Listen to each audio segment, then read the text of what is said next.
សូមសរសើរខ្លួនឯងហ្មងថ្ងៃនេះពុកម៉ែបងប្អូនសូមសរសើរខ្លួនឯងដែលឯងសម្របនឹងរៀនបានអ្វីៗថ្មីគ្រប់រឿងហ្មងអត់ដែលមានពាក្យថាធ្វើអត់បានតែម្ដងបងប្អូនអើយនិយាយពីថាអីថ្ងៃនេះសូមឆ្នៃម្ហូប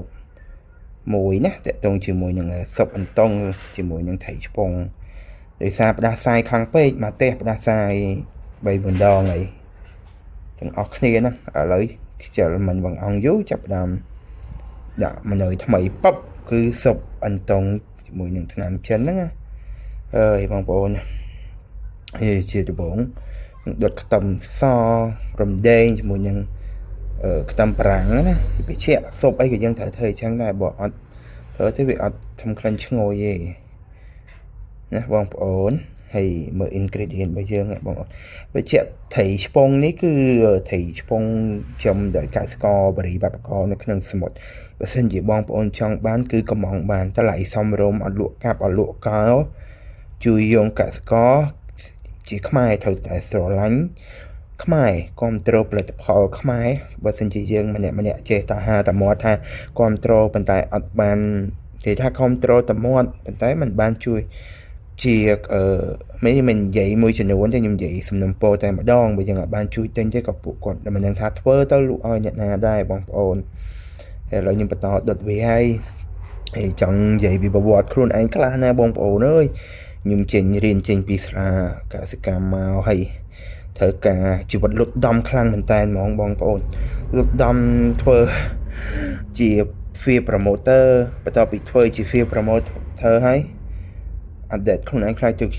QC អីចឹងណាផ្នែក quality គុណភាពចំណីអាហារគុណភាពស្រូវអង្ករអីចឹងនៅក្នុងរោងចក្រនៅក្នុងក្រុមហ៊ុនបន្ទាប់កន្លងមកហ្នឹងវាចេះតែរបៀបយើងចេះតែឆោងចាប់ឱកាសហ្នឹងផ្លាស់ប្ដូរដោយសារវាមានបញ្ហាផ្សេងធ្វើឲ្យយើងហ្នឹងកែច្នៃខួរក្បាលខ្លួនឯងចឹងទៅក៏ធ្វើជាកិច្ចការទៅជាប្រធានរដ្ឋបាលវិញម្ដងហើយបន្ទាប់ពីធ្វើប្រធានរដ្ឋបាលសញ្ញា HR ប្រធានផ្នែករដ្ឋបាលនឹងបានមួយឆ្នាំ2ឆ្នាំអញ្ចឹងទៅក៏បែរជាមានឱកាសត្រឡប់ទៅធ្វើផ្នែកគុណភាពចំណីសត្វម្ដងហើយនៅក្នុងក្រុមហ៊ុននេះជាក្រុមហ៊ុនចិនអញ្ចឹងណាអូយអរគុណមែនតើសម្រាប់មេមិត្តភ័ក្តិរួមការងារនៅនឹងដែលផ្ដល់អ្វីល្អហើយនៅពេលអញ្ចឹងទៅបន្ទាប់ពីធ្វើហើយក៏មានឱកាសផ្សេងដែលអាចឲ្យយើងឈោងចាប់នៅទូនាទីផ្សេងរបៀប challenge ខ្លួនឯងណាយើងធ្វើជា payroll កាន់ធ្វើប្រាក់ខែកម្មករបាក់លុយឲ្យកម្មករបកផែឲ្យគាត់តិចតួចអីធ្វើជារដ្ឋបាលបន្តទៀតចឹងណាគ្រប់រសជាតិហើយ finally ចុងក្រោយនឹងខ្ញុំជាមន្ត្រីកសិកម្មឃុំហើយប្រឡងជាប់ក៏បានមកដល់សប្តាហ៍នេះហ្នឹងធ្វើការបម្រើប្រជាកសិករយើងហ្នឹងណាឥឡូវខ្ញុំមានតែប៉ុណ្្នឹងឯងឥឡូវខ្ញុំសុំមកនេះឥឡូវយើងដាំទឹកឲ្យពុះហើយយើងដូចជាមានជើងជ្រូកដាំថ្នាំចិនហើយingredient ដូចជាខ្ទឹមប្រាំងអីហ្នឹងយើងលាងទឹកឲ្យស្អាតដំមកហើយដាក់វាចូលរំងាស់អញ្ចឹងហើយបន្ទាប់មកសម្រាប់ត្រីឆ្ពងជាមួយនឹងអន្ទង់យើងបំពងវាឲ្យក្រៀមជាងតែលើកនេះធ្វើបានល្អដោយសាររៀងទូចតង់រៀងទូចជាងវាលួយសាច់នេះបន្ទាប់ពីពោះហើយយើងចាក់ដល់កោឆៅចូលអញ្ចឹងណាបងប្អូននឹងឲ្យគ្រឿងដាក់ទៅតាមចំណង់ចំណូលចិត្តចឹងទៅនិយាយទៅស៊ុបអន្ទង់នេះវាមិននិយាយរសជាតិវាមិនឆ្ងាញ់ប៉ុន្មានទេតែយើងញ៉ាំដើម្បីប៉ូវសុខភាពរបស់យើងហើយជួយនេះផ្ដាសាយឲ្យយើងមានកម្លាំងញ៉ាំសាយឈឺញឹកចឹងណាលើសលេងល្ងទៀតហើយណាបងប្អូន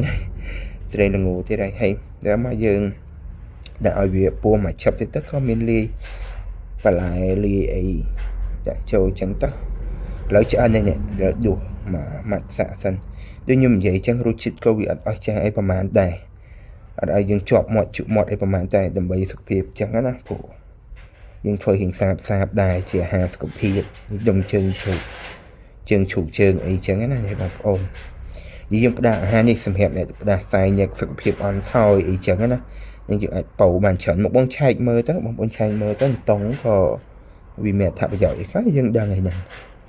ហើយនេះកូនពូចេញមកហ៊ានបខំឲ្យញ៉ាំចឹងទៅហើយសម្រាប់វីដេអូនេះមានតែប៉ុណ្្នឹងឯងខ្ញុំក៏សូមអរគុណដល់ពុកម៉ែបងប្អូនដែលតែងតែ like និង share វីដេអូរបស់យើងខ្ញុំអញ្ចឹងណាហើយកូនឈប់ធ្វើដូចអត់ឆ្ងាញ់សប៉ុន្តែអូយក្នុងចិត្តហ្នឹងចឹងបានតែប៉ុណ្្នឹងទេបាទសូមជម្រាបលាផងដែរពុកម៉ែបងប្អូន